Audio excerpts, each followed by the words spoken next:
وہ گناہ ہے جو دوسروں کو منع نہیں کرتے، دوسروں کو برائیوں سے روکتے نہیں ہیں، لہٰذا ہمارے ذمہ یہ بات فرض ہے، اگر ہم خود نماز نہیں پڑھتے تو ہمارا کام یہاں ختم نہیں ہو جاتا، ایک نہ ایک دن ہمارے دوسرے کو دعوت دینے کی وجہ سے ہم خود نمازی بن جائیں گے۔ حکیم الامت مولانا اشرف علی تھانوی رحمۃ اللہ علیہ فرمایا کرتے تھے، میرے اندر بہت سارے عیب ہیں، لیکن میں اپنے عیب اور اپنے گناہوں کو ساری دنیا کے سامنے جمعے والے دن بیان کرتا ہوں، اپنے گناہوں کو لوگوں کے سامنے بیان کیا کیسے کرتا ہوں؟ میں لوگوں کو ان گناہوں سے روکتا ہوں جو خود میرے اندر موجود ہیں۔ پھر اس کا نتیجہ کیا نکلتا ہے؟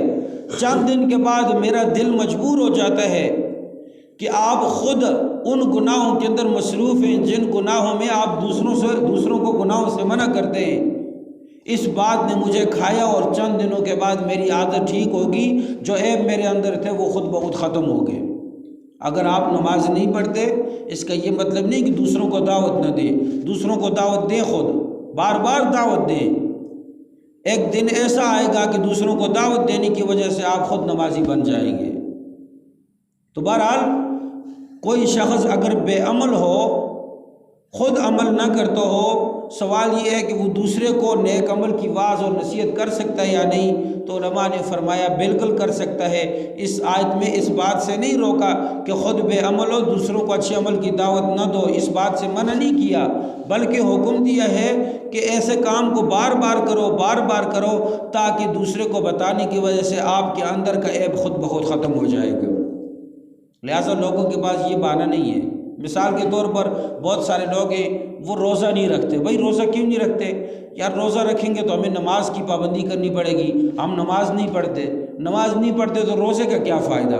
وہ اللہ کے بندو، نماز پڑھنا الگ فرض ہے، روزہ رکھنا الگ فرض ہے، یہ دو الگ الگ دین کے فرائض ہیں۔ اگر آپ نماز نہیں پڑھتے یہ ایک گناہ ہے، تو آپ نماز نہ پڑھتے ہوئے روزہ بھی چھوڑ دیں گے، ڈبل گناہ آپ نے کیوں کیا؟ پاگل ہیں آپ، بیوقوف ہیں۔ کوئی عقل مند آپ کو کہے گا کتنے بیوقوف انسان ہیں، ایک گناہ ہو گیا، چلو وہ ہو گیا، اب دوسرے کو کیوں کر رہے ہیں؟ لہٰذا آپ ایسا نہ کریں۔ اگر آپ نماز کے پابند نہیں ہیں پھر بھی آپ روزہ رکھیں، اپنے نفس کو ماریں۔ ایک وقت ایسا آئے گا کہ آپ کا یہ روزہ رکھنا اللہ کو پسند آئے گا، اللہ تعالیٰ آپ کو نماز کی توفیق عطا فرمائیں گے۔ لہٰذا ہر شخص جس کو جتنی معلومات ہے وہ دوسرے کو بتا کر اپنے ذمے سے یہ امانت کا بوجھ ہٹا لے، ورنہ قیامت والے دن سوال ہوگا اگر تیرے علم میں یہ بات تھی، تو اگر خود نہیں کرتا تھا تو نے دوسروں کو بتا کر فرض ادا کیوں نہیں کیا؟ تو ہم فرض ادا کرنے کے پابند ہیں، ہمیں اگر خود نیک عمل نہیں کر سکتے دوسروں کو بتا سکتے ہیں۔ ایک نہ ایک دن ایسا آئے گا ہمارا ضمیر ہمیں شرمندہ کرے گا، او بھائی تو دوسروں کو تو بتاتا ہے لیکن خود عمل نہیں کرتا، لہٰذا اس ضمیر کی شرمندگی کی وجہ سے انسان خود نیک عمل کرنے پر مجبور ہو جائے گا۔ دوسری بات، قرآن کریم نے دو نفسیاتی بیماریاں بیان فرمائی اور ان کا علاج بیان فرمایا، وہ مال کی محبت اور عزت اور مرتبے اور عہدے کی محبت۔ اگر ہم مال سے محبت کریں گے تو اس کے برے کیا اثرات معاشرے پر پڑتے ہیں؟ نمبر ایک، اس سے انسان کنجوس اور بخیل ہو جاتا ہے۔ جب دل میں پیسے کی محبت ہوتی ہے نا، آج آپ دیکھیں نا جس کے پاس جتنا زیادہ پیسہ ہے، آپ جائیں اس کے پاس کہ بھائی فلاں آدمی غریب ہے اس کے ساتھ مدد کر دیں، مسجد میں اتنے کام کی ضرورت ہے تھوڑے سے پیسے دے دیں، وہ کتنا کنجوس اور بخیل ہوگا، وہ بڑی قسمیں کھا کر کہے گا میرے پاس حالات خراب ہیں، میرے حالات ٹھیک نہیں ہیں۔ اندازہ کر لیں، تجربہ کر لیں آپ، جس کے پاس جتنا مال ہوگا وہ اتنا ہی زیادہ حریص ہوگا۔ تو زیادہ مال کے ساتھ محبت کی وجہ سے انسان میں بخل اور کنجوسی پیدا ہو جاتی ہے۔ یہ بخل اور کنجوسی کے دو نقصان ہیں۔ ایک نقصان یہ ہے کہ قوم کا نقصان ہوتا ہے کہ وہ قوم کے غریب، تنگ دست اور مجبور لوگوں کی مدد نہیں کرتا۔ دوسرا خود اپنا نقصان بھی ہے، یہ ایسی بیماری ہے جس کی وجہ سے لوگ اس کی ذات سے نفرت کرنا شروع کر دیتے ہیں۔ بخیل آدمی سے ہر آدمی نفرت ہو جاتی ہے۔ نمبر دو، انسان کے اندر خود غرضی پیدا ہوتی ہے مال کی وجہ سے۔ وہ کیا ہے؟ اپنی ہوس پوری کرنے کے لیے انسان پھر کیا کرتا ہے؟ ملاوٹ کرتا ہے، دھوکہ دیتا ہے، جھوٹ بولتا ہے، خیانت کرتا ہے، دوسرے کا خون نچوڑنے کے لیے ہر جائز اور ناجائز قدم اٹھاتا ہے، اور وہ پھر کیا کرتا ہے؟ بحث مباحثہ کرتا ہے، وکیلوں کو خریدتا ہے، ججوں کو خریدتا ہے، تھانوں کو خریدتا ہے، پیسے خرچ کرتا ہے، اور مظلوم اور غریب لوگوں کو خون پسینہ چوس کر ظلم کر کے وہ انتہا کر دیتا ہے، جس کی وجہ سے یہ شخص جو ہے انسانیت سے نکل کر درندگی میں داخل ہو جاتا ہے۔ یہ مال کی محبت ہے۔ ظاہر انسان کے مال کو پورا کرنے کی کوشش میں آپ دیکھیں نا آج۔ نمبر 3، ایسے شخص کو کتنا ہی مال مل جائے وہ شخص اور زیادہ مال بنانے کی فکر میں رہتا ہے۔ یہ تو نبی علیہ السلام نے فرمایا نا، اگر تمہیں احد کا پہاڑ سونے کے برابر مل جائے تم پھر بھی کوشش کرو گے، تمنا کرو کہ کاش اس سے زیادہ مجھے مل جائے۔ اور مال کی محبت انسان کو برباد کر دیتی ہے۔ نمبر 4، سب سے خطرناک بات، معاشرے کے اندر امن و امان کو برباد کرنے کا سبب یہ مال ہے۔ آپ سوچیں گے یہ بڑی عجیب بات ہے، مال معاشرے میں کیسے؟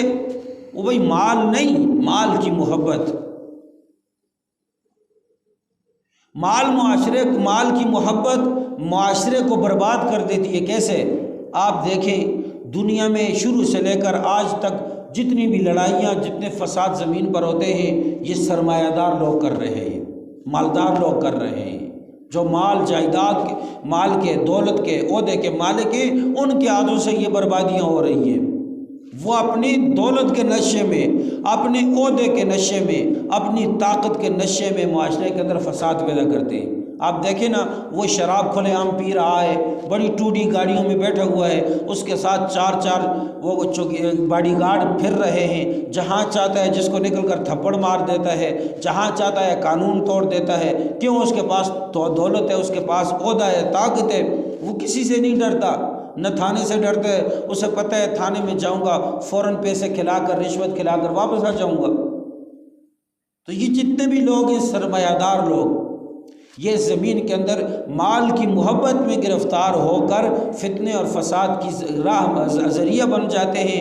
اس لیے نبی پاک صلی اللہ علیہ وسلم نے فرمایا، اللہ تعالیٰ نے قرآن کریم کے اندر یہ بات ذکر فرما دی ہے، وَاسْتَعِينُوا بِالصَّبْرِ، صبر کرو اپنی ناجائز خواہشات اور اپنی فانی لذتوں کو پوری کرنے کے لیے غیر ضروری خواہشات سے اپنے آپ کو، اپنے نفس کو صبر میں رکھیں، قابو میں رکھیں۔ جب دل سے یہ ناجائز خواہشات نکل جائیں گی، یہ غیر ضروری لذتیں مٹ جائیں گی، صبر نصیب ہو جائے گا، مال کی محبت کم ہو جائے گی۔ جب مال کی محبت کم ہو جائے گی تو پھر انسان کے اوپر سے یہ فتنے فساد کا نشہ بھی ختم ہو جائے گا۔